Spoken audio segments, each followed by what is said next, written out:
Gəlin maddənin aqreqat halının dəyişməsi qrafiklərindən bir nümunəyə baxaq. Məsələn, buzun qızdırılması zamanı temperaturun daxili istilik miqdarının nasıl qrafikidir. Yəni buz qızdırılır. Bu proses necə baş verir? Məsələn, AB hissəsində A nöqtəsində buza müəyyən bir istilik miqdarı verilir və AB prosesi boyunca buz qızdırılır. Və buza müəyyən bir istilik miqdarı verilir. Həmin istilik miqdarının qiyməti Q bərabərdir. C buz vurulsun M vurulsun delta T. Burada qızdırılma olduğuna görə həm temperatur artır, həm kinetik enerji artır, həm də daxili enerji artır. Onu da deyim ki, daxili enerji niyə artır? Çünki daxili enerji bərabərdir Y kinetik üstəgəl Y potensialın cəminə. Və BS hissəsində də göründüyü kimi temperatur sabitdir. Temperaturun sabit qaldığı halda, yəni burada maddənin aqreqat halı dəyişir. Yəni B nöqtəsindən sonra buz əriyir və suya çevrilməyə başlayır. Yəni burada buzun kütləsi azalacaq. Gəlin yazaq. M buz azalacaq. M maye artacaq. Yəni burada həm buz var, həm maye var. Temperatur sabit qalır, yəni kinetik enerji sabit qalır. Amma daxili enerji artır. Niyə artır? Çünki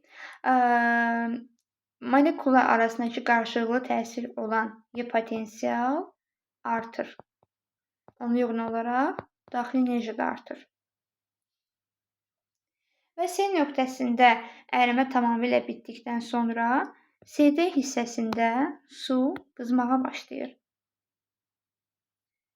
Onu da deyim ki, BC hissəsində ərimə istiliyi də var. Yəni buzun suya çevrilməsində Q bərabərdir lambda M qədər ərimə istiliyi verilir. CD hissəsində su qızmağa başlayır. Qızmağa başlayanda suya qızmaq üçün istilik miqdarı verilir. Onun da qiyməti Q bərabərdir. C su vurulsun M vurulsun delta T.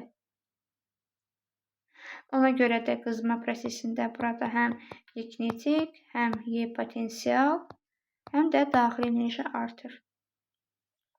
Və D nöqtəsindən sonra, D nöqtəsində suyun qızmağı tamamlandı və bundan sonra yəni D nöqtəsində buz qaynamağa başlayır. Qaynama temperaturunda biz demişdik ki, temperatur sabit qalır. Yəni onun kinetik enerjisi sabit qalır. Yəni maddənin aqreqat halı dəyişir. Buzun qaynamasından sonra isə aqreqat halında o buxara çevrilir. Yəni burada həm də suyun kütləsi azalacaq, buxarın kütləsi artacaq.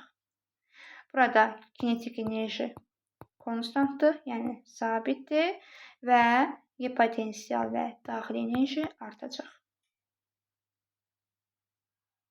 Və